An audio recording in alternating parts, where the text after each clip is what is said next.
buenas noches. Mi nombre es Gustavo, probablemente algunos de ustedes ya me conozcan, y en esta lógica del recorrido que ustedes están haciendo por la retórica y viendo las complejidades que tiene, me toca tratar de explicar el tema de figuras esta noche. Normalmente me gusta empezar este tema con algo que tenga que ver con el momento. Por suerte, nuestro país siempre nos da motivos para tener algo que sea, según los cuatrimestres, más o menos llamativos, pero esta vez, por supuesto, voy a tener que entrar por algo que todos ustedes esperan.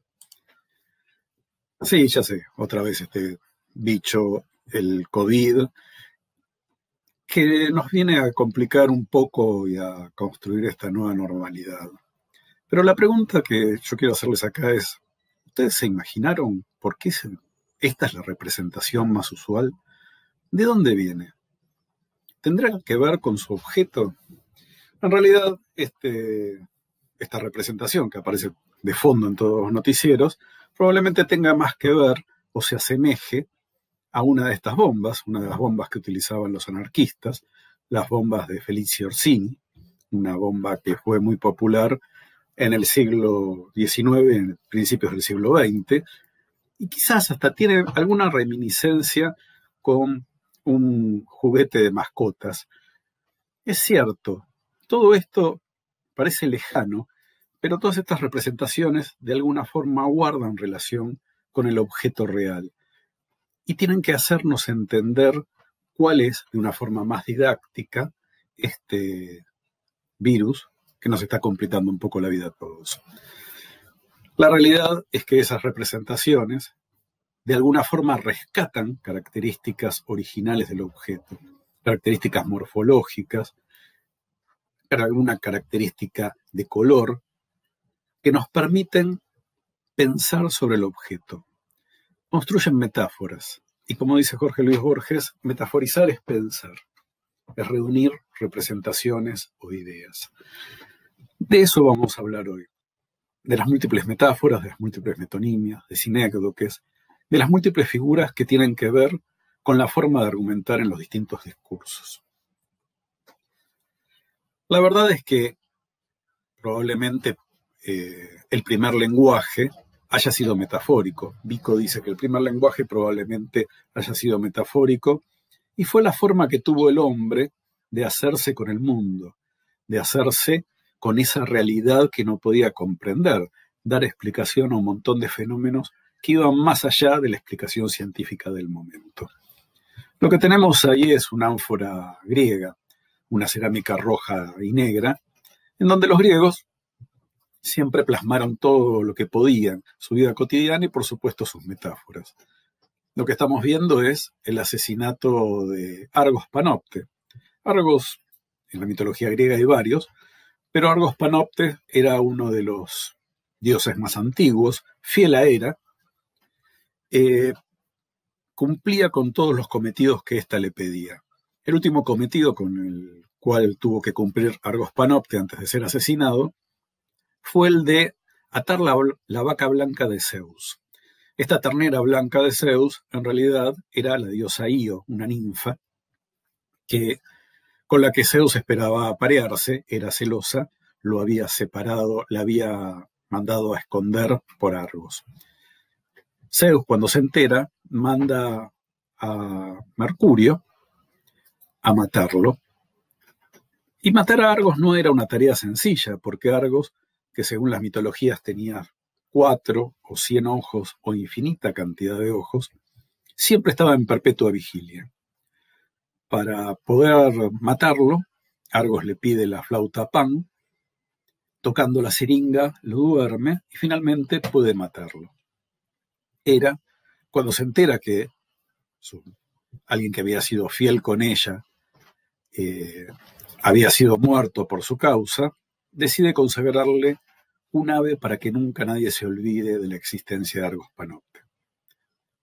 ¿Cuál les parece que fuera? En efecto, fue el pavo real.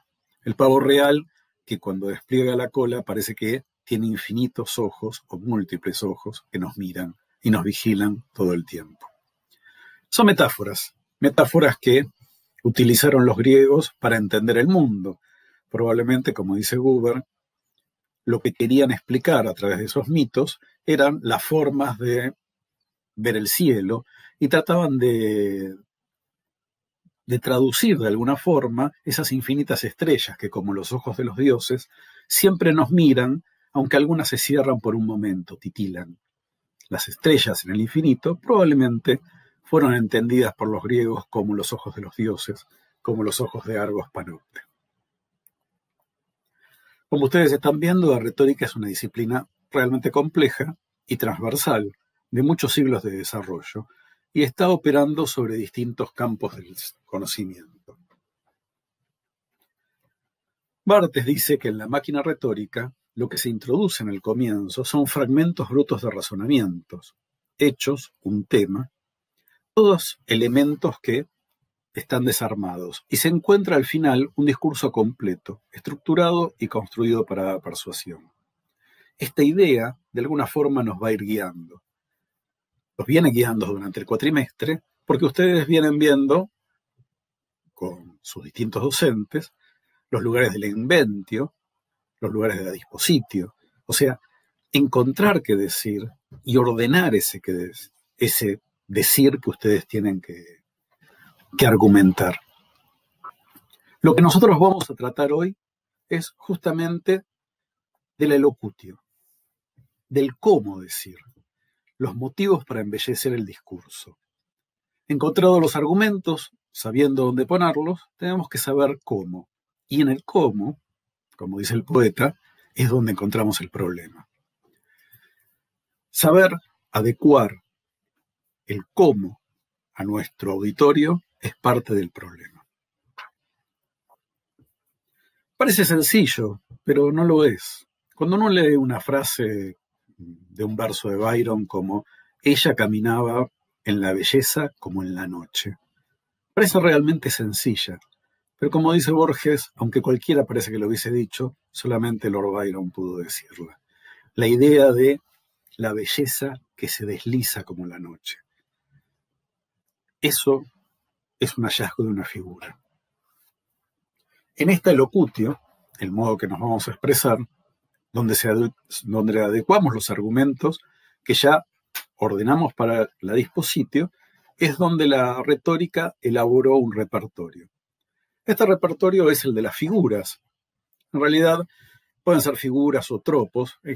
Normalmente se utiliza el término figuras, pero tradicionalmente, como la retórica tiene muchos años, se le fue dando distintos nombres. Figuras, tropos, adornos. Barthes mismo usa el término color, aunque creo yo bajándole un poco el precio. Pero también modernamente se los denomina extrañamiento o desautomatización. Desautomatización es una palabra interesante y vamos a ir viendo por qué. La figura, dice Quintillano, logra exponer las cosas de manera tal que el asunto parece desarrollarse y la cosa pasa ante nuestros ojos. La figura lo que logra es una potencia en la exposición de las ideas que, combinado con el argumento y la ubicación de esta, logra el objetivo que es la persuasión. En la etimología de la palabra figuras probablemente tenga que ver con el concepto de máscaras. Probablemente se habla de figuras por estas máscaras que utilizaban los antiguos griegos en el teatro, cuando los distintos géneros del teatro implicaban el uso de distintas máscaras para dar a entender las emociones. El dolor, la alegría, la ira, se metaforizaba a través de las máscaras de los actores. De ahí también el término que los actores construyen su propia máscara, una metáfora de esa época. La realidad es que, más allá de los estudios que tenga o de los desarrollos que se hayan hecho, las metáforas, como bien vimos al principio, son comunes entre nosotros. Todo el tiempo estamos construyendo metáforas. Esta es una excelente, una tapa de página 12, cuando hablaba del reino del revés, cuando Gendarmería había iniciado acciones legales contra la familia de del desaparecido. Esta idea de que Santiago Maldonado era el culpable y la gendarmería era la víctima, fue metaforizada, fue puesta en escena por Página 12, invirtiendo una gran cantidad de elementos y dejando del derecho a otros, hablando del reino del revés y al mismo tiempo haciéndonos entender ese vínculo con Alicia. Normalmente todo el mundo la entiende. Las metáforas son muy comunes y Ducrot dice que se producen más metáforas en una feria que en todos los libros de literatura.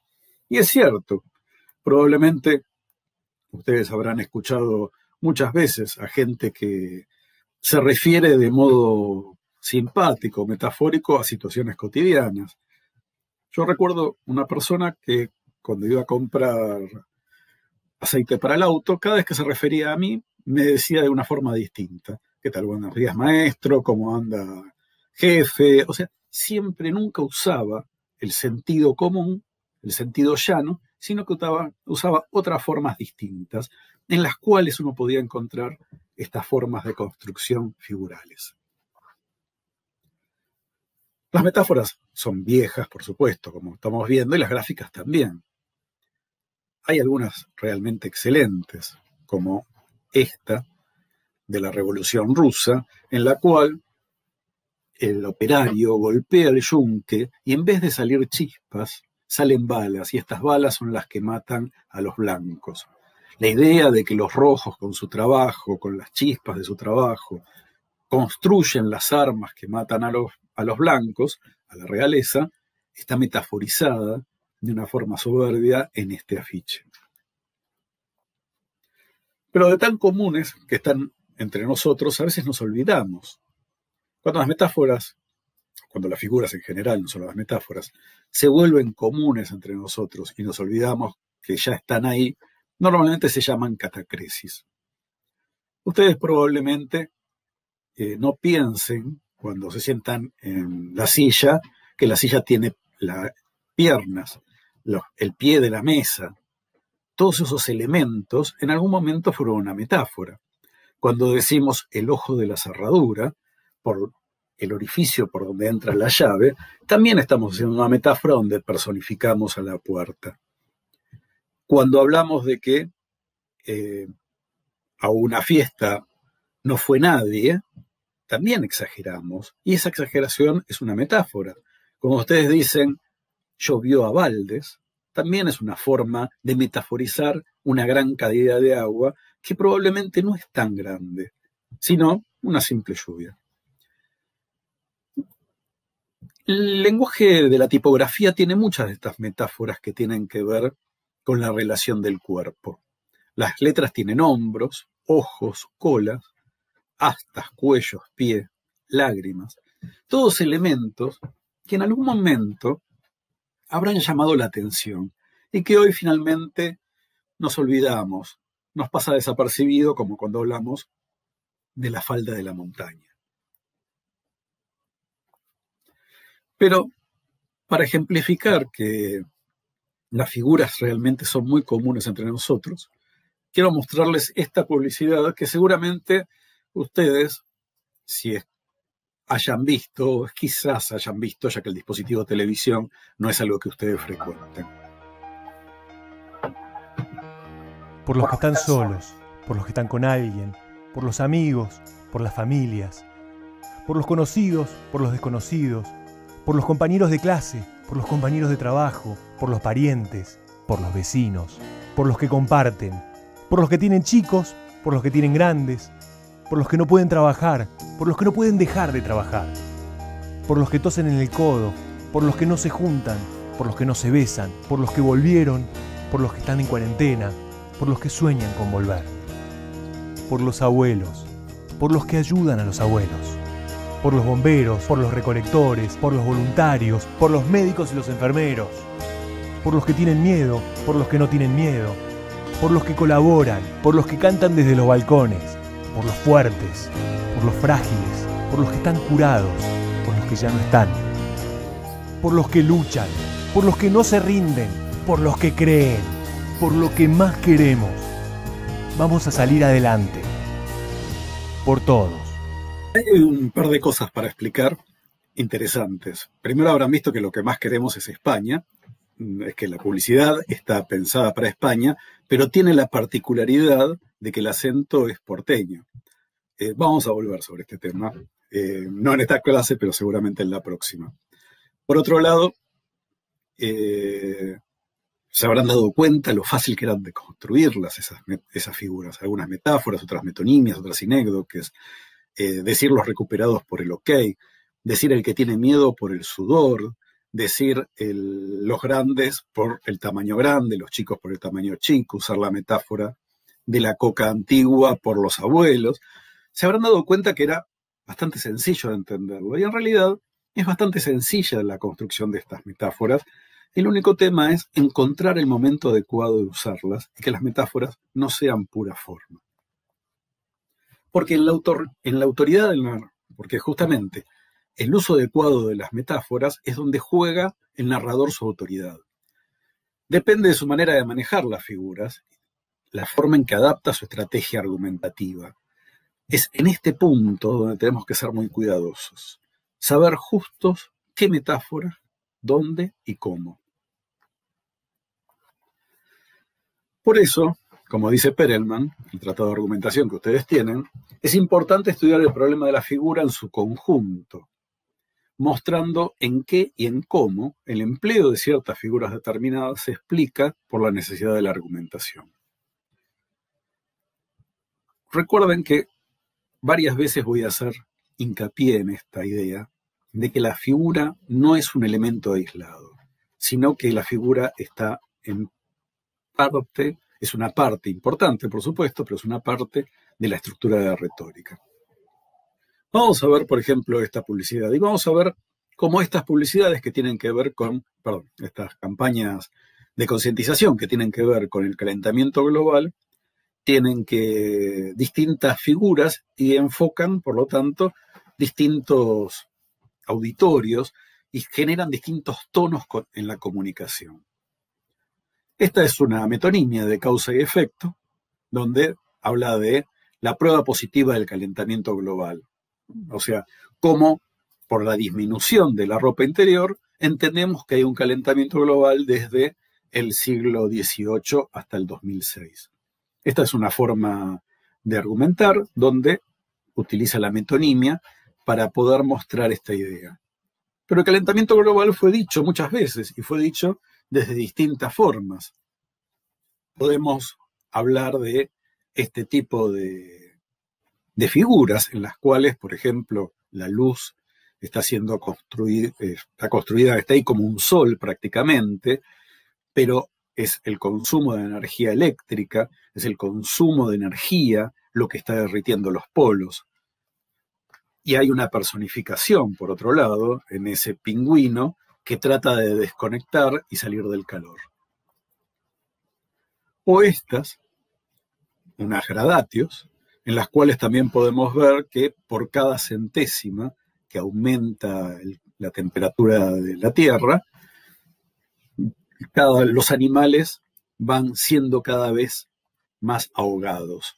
Y como incluso los más altos, como el caso de la jirafa, las elecciones no son casuales, la jirafa por todos los animales, es el animal de mayor altura, empiezan a quedar hundidos en ese mar de calor. O podemos usar estas otras que manejan una estructura bastante más complicada, una campaña que se hizo por un grupo que se llama Brandalis en París para la reunión del cambio climático justamente del 21, y que lo que denunciaba era que las empresas que patrocinaban la reunión del cambio climático son las mismas que no hacían nada para detener el cambio climático. Volkswagen, lamentemos que nos hayan atrapado, o esta, también muy interesante, de Air France, abordar el cambio climático, por supuesto que no, porque en realidad el cambio climático es fuertemente producido por los aviones y por los aviones a reacción. Estos son uno de los principales motivos por los cuales hay contaminación y reducción en la capa de ozono. Las figuras, como vimos recién, son esquemas. que sirven a distintos argumentos, pueden ser vertidos con distintos propósitos. Y es su modo de operación lo que hace que las ideas anclen de un modo u otro. Hay figuras más adecuadas a un grupo de destinatarios y hay figuras más adecuadas a otro grupo de destinatarios para poder ajustar ese cómo lo digo. Nosotros vamos a considerar, junto con Perelman, argumentativa una figura si genera un cambio de perspectiva. Y con ese cambio de perspectiva, su empleo pasa a ser normal en relación con la situación sugerida. Observen esta publicidad nuevamente, esta campaña sobre abuso doméstico. Hay pocos elementos, pero hay suficientes. La idea de lo sucio sobre lo limpio, sobre lo inmaculado, lo burdo del botín sobre lo delicado del zapato con taco, la violencia de quien está encima y pisa al otro. Es la figura, fuertemente, la que está construyendo todo el sentido en esta pieza. Por el contrario, hay muchas veces que se usan figuras, pero que no tienen un sentido argumentativo o que están puestas solamente como decoración. Si el discurso no provoca la adhesión del oyente a esta nueva forma argumentativa, la figura se percibe como un ornato, una figura que es puro estilo, que puede suscitar la admiración de quien lo dice. Muchas veces nos vimos admirados por un chiste fuera de lugar, pero esta admiración solamente va a ir al plano estético, como testimonio de originalidad de quien la dice, pero fuera de lugar en cuanto a que ayude a argumentar lo que nosotros queremos decir. ¿Qué es lo que quiere decir Benetton con esto? Bueno, nada, Benetton quiere vender pulóveres. Solamente quiere llamar la atención, es cierto. La idea de estas figuras empiezan a hacer todo, pero no argumentan sobre la calidad, no argumentan sobre el valor, no argumentan en ningún aspecto sobre este tipo de prendas. Las figuras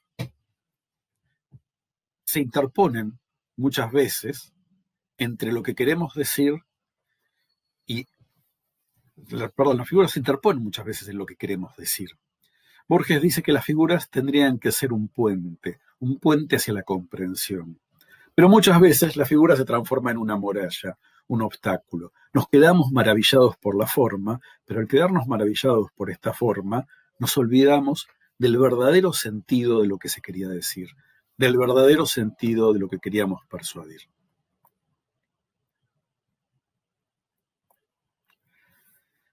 ¿Por qué es necesario usar figuras?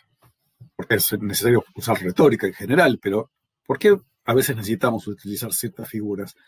Ustedes se dan cuenta que a veces decir las cosas de una forma sencilla y llana no alcanza para persuadir al otro de que no lo haga. Tenemos que buscar una alianza entre la razón y la pasión, y esa alianza la logran las figuras.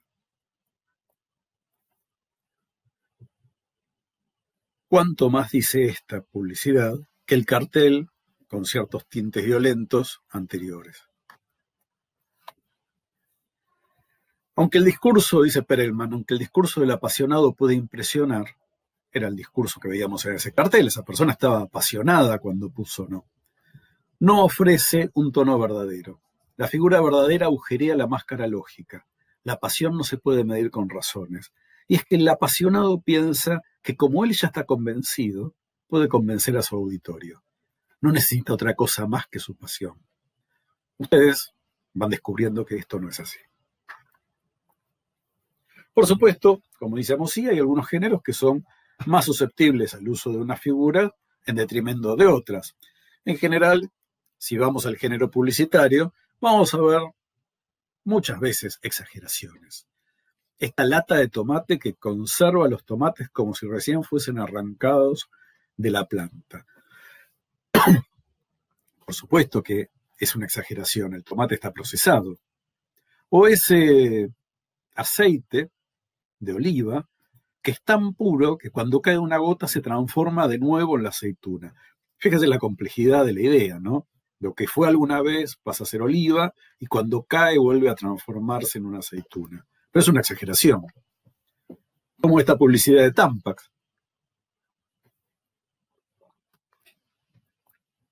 O esta otra, bastante bien lograda, de una página del New York Times, sobre una Heinz extra fuerte. Con sabor a ajo, por supuesto. Por eso todos se alejan.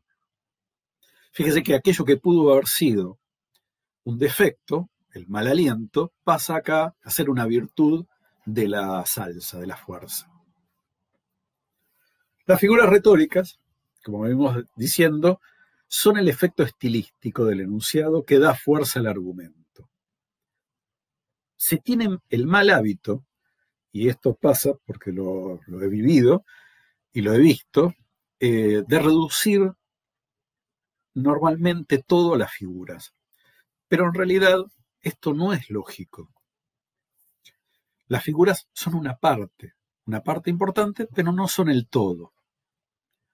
Cuando Gracián dice, la vida es milicia contra la malicia, en la palabra milicia y malicia se genera un retruécano, que es lo que Gracián buscaba. Y es probable que sea cierto lo que dice Gracián, que la vida todos los días es luchar contra el mal. Pero en milicia contra malicia, uno se queda pensando en las palabras y se olvida del sentido. Como dice Borges, Gracián pensaba que tenía que decir todo de manera ingeniosa, y fue un genio, pero la verdad fue un maestro de un género desdichado. Cuando Gracián dice, por las estrellas, gallinas de los campos celestiales, hay algo que se nos vuelve imperdonable.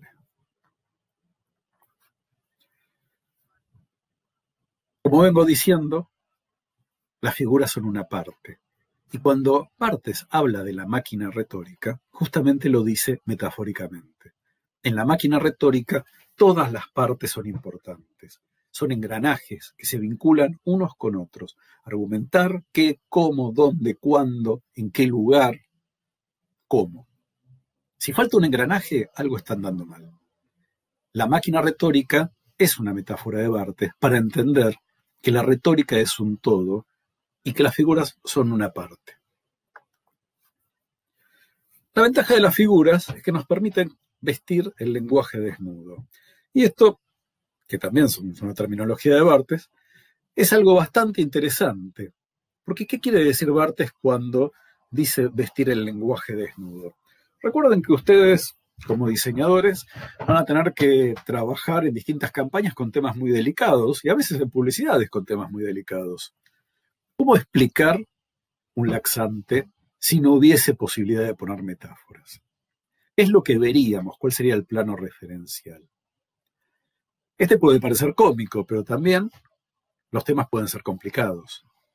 ¿Por qué alguien decidió mostrar esto en lugar de construir una metáfora? Por supuesto son cuestiones argumentativas que ustedes tendrán que ir descubriendo.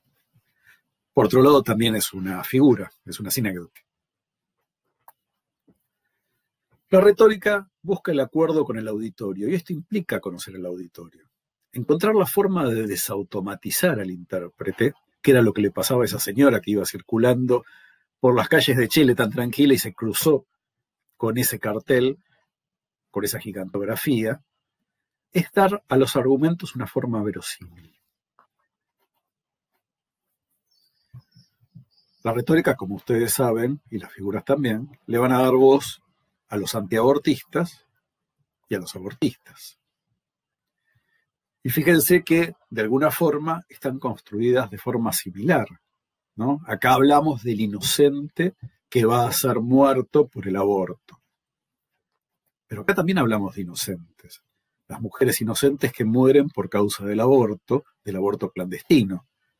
Ese aborto clandestino que está puesto a través de esa cruz, que es también, esa cruz son 2 agujas de tejer, la forma en que tradicionalmente se realizan esos abortos clandestinos.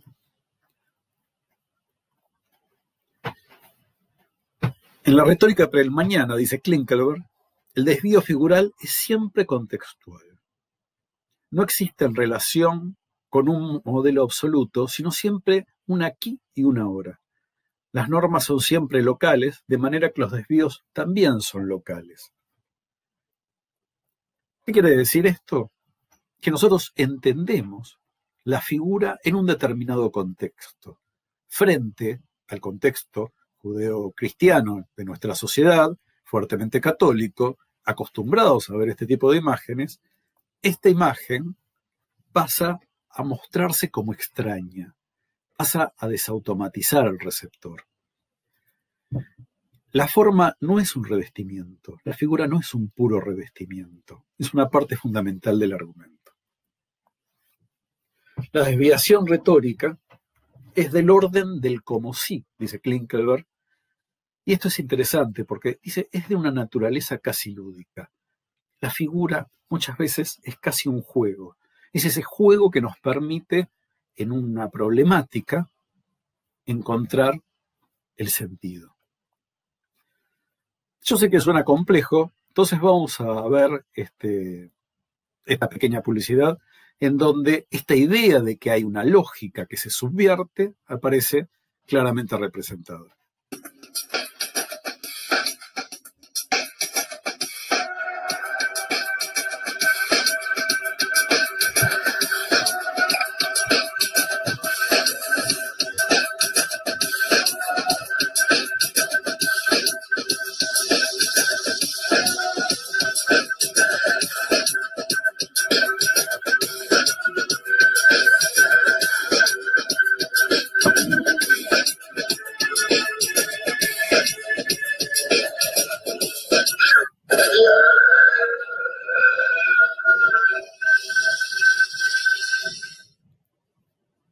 ¿Dientes sensibles? Sí, esa es la lógica.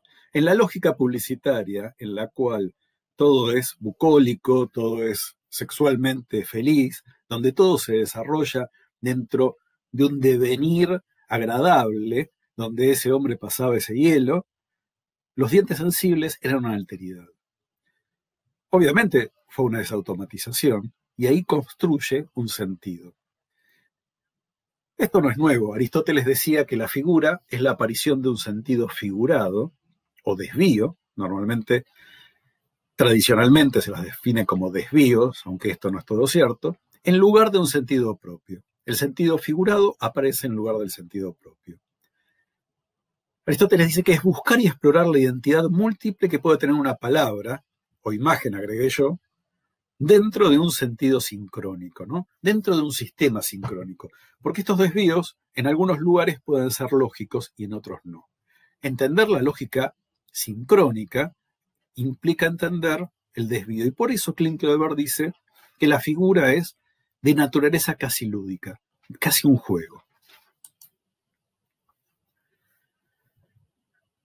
La figura, la aparición del desvío, no es una regla constante. No es una cuestión que aparece siempre en el mismo medio o en el mismo auditorio, sino que aparece también en un determinado momento del discurso. Algo entendemos que está fuera de lugar. Ahora, ¿por qué entendemos que las cosas están fuera de lugar? Ese es un punto. Lo importante es que al violar las reglas, el desvío las resalta y las pone en evidencia.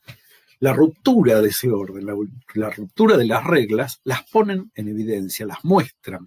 Es un instrumento que hace surgir la problemática del discurso.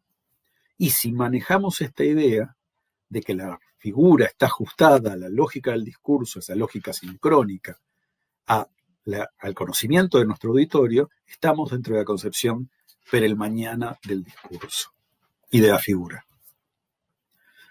Para poder producir este desvío tienen que existir algunos condicionantes, tiene que haber algunas cuestiones que tienen que darse previamente.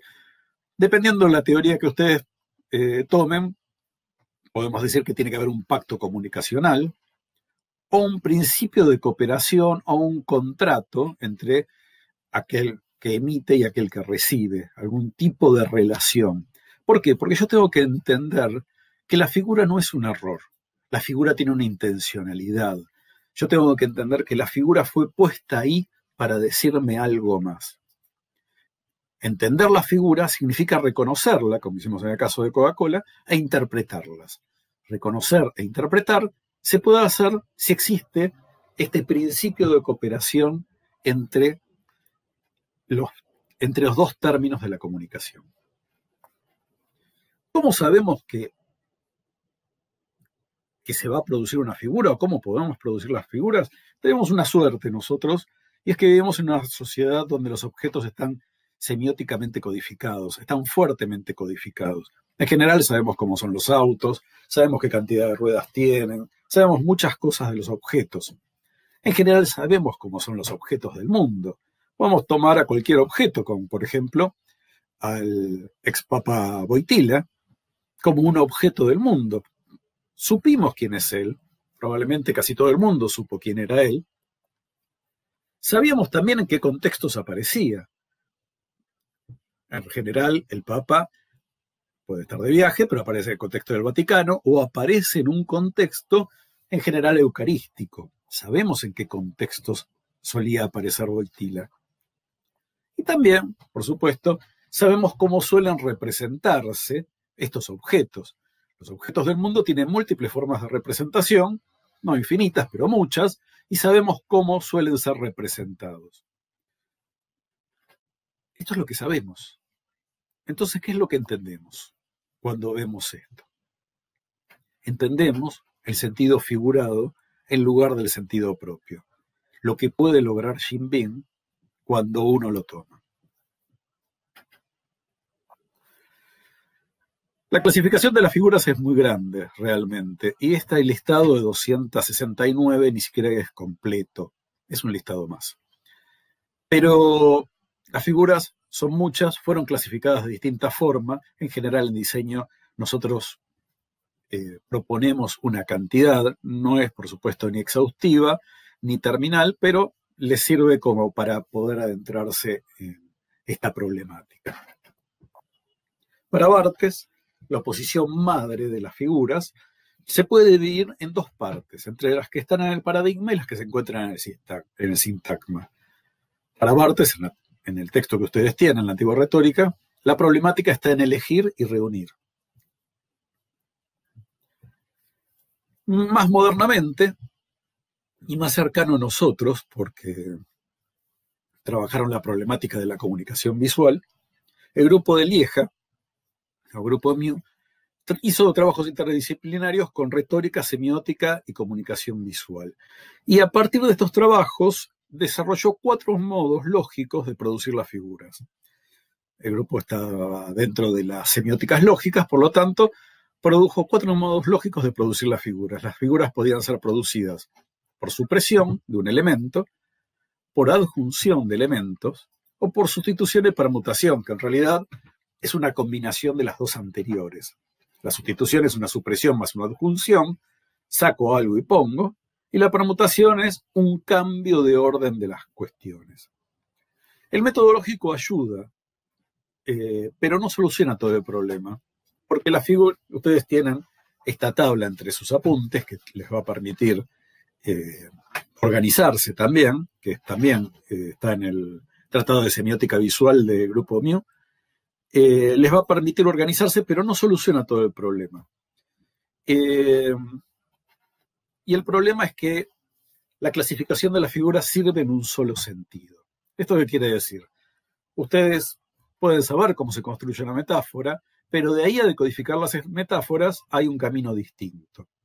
Aunque el método lógico garantiza achicar esta distancia entre quien sabe cómo son las figuras y quien no sabe, no siempre sirve, de todas formas los va a orientar. Este pequeño verso de Neruda es un hipálaje. Solo yo acudo a veces de mañana a esa cita con piedras resbaladas, mojadas, cristalinas, cenicientas. Reconocemos que hay una figura. Reconocer que hay un desvío es bastante más sencillo que identificarlo. Sabemos que acá hay un desvío, pero de ahí a decir que era un hipálaje, había una distancia. La hipálaje consiste en atribuir a un sustantivo una cualidad o una acción de otro sustantivo cercano. ¿Quién es el que resbala? Yo resbalo, no las piedras. Sin embargo, acá está cruzado. Era más fácil encontrar que había un desvío que identificarlo. Pero esto también se soluciona con práctica. El otro problema, y más grave, que tienen las figuras, es que su mero conocimiento no garantiza ni la belleza ni la efectividad del discurso. Como ya dijimos, la efectividad tiene que estar, término complicado, pero la efectividad tiene que estar ligada a la argumentación. Si no, va a ser un ornato, y este es el caso de un ornato. No tiene ningún sentido esta ni esta. Acá hay muchas figuras. Las podemos ver. Todos sabemos que acá hay una situación extraña, por lo tanto hay una desautomatización, un extrañamiento, digamos. O sea, nos resulta extraño ver que una bandeja portacables, que es el objeto central, transporte autos. Bueno, las bandejas transportan cables, podríamos decir eso. Ahora, la pregunta es, ¿qué necesidad había de que se abra el Mar Rojo y esté en el medio Moisés marcando el camino para los judíos? La verdad, hay un montón de figuras, hay metáforas, metonimias, que no tienen sentido. La verdad no tienen sentido, como no tiene esta tampoco, que nunca supe si la gracia era de que el pájaro era carpintero porque tenía las herramientas, porque en realidad es un zorzal. Como dice Perelman, es importante no tanto estudiar el problema de las figuras en su conjunto, o sea, saber cuáles son, su repertorio, como mostrar en qué y cómo el empleo de ciertas figuras se explica por la necesidad de argumentación. Tradicionalmente, los que estudiaron las figuras se centraron en sus aspectos formales, y este es probablemente uno de los problemas. Es por eso que muchas veces su estudio se vio separado de su contexto. Las figuras, como dijimos antes, no son pura forma, son parte de la estructura argumentativa. Y si no, veamos este ejemplo para ir terminando este tramo de la clase. Una misma figura puede ser reconocible por su estructura y no siempre va a tener el mismo efecto argumentativo. Los diseñadores gráficos y los diseñadores en general tienen en alta estima la huella digital como marca de identidad. Nunca supe por qué, pero parece que la huella digital como marca de identidad está ahí. Latinoamérica soy yo, nuestra identidad, y hay una huella digital. Ahora, es cierto que la huella digital es de cada uno. Eso es cierto, da identidad. ¿Por qué entonces hablaría de todo el conjunto, uno por todos, una sinécdoque? Pongámosle. Pero ¿por qué la huella digital? ¿A qué está ligada la huella digital? Normalmente la huella digital está ligada a una cuestión policíaca. ¿Dónde se requieren las huellas digitales? Normalmente la requiere la policía, normalmente la requieren en el aeropuerto, cuando uno sale o entra para saber si uno es o no es quien dice, y si tiene causas pendientes, si puede salir, o si tiene causas pendientes, si no puede entrar. Siempre es una cuestión policíaca. ¿Por qué entonces la huella digital va a ser buena para hablar de Latinoamérica cuando hablamos de una situación represiva? ¿Por qué la huella digital va a ser buena para hablar de diseño? Si la huella digital alude a una época bastante oscura, a la época de represión. Quizás tiene más lógica, políticas de diferenciación ciudadana. Acá estamos un poco más cerca. Es ciencias sociales, derechos humanos, quizás hay algo más cercano, pero acá hay algo más lógico. Cuando el Programa Nacional de Identidad sí tiene que ver con la desaparición de las personas. Porque acá es donde los organismos del Estado hicieron desaparecer los elementos. Y la huella digital sí conlleva una lógica. Un excelente afiche del Fantasma de Heredia. O cuando se utilizó para el teatro de identidad, donde acá hay bastantes más cosas que vamos a poder ver ahora un poco más adelante. Vamos a ir terminando esta clase con esta idea que repetí creo varias veces. Las figuras deben estar al servicio de una función argumentativa. Las figuras, como dice Lausberg, no son nunca un elemento aislado. Siempre están al servicio de la argumentación. Vamos a volver sobre esta figura tan particular donde con muy pocos elementos, habla de que la identidad no se impone. Vamos a terminar esta parte y vamos a continuar con la clasificación de las figuras y con una clasificación que, si bien va a seguir la línea lógica del grupo de Lieja, también va a darle los nombres que tradicionalmente se conocen las figuras. Muchas gracias por ahora.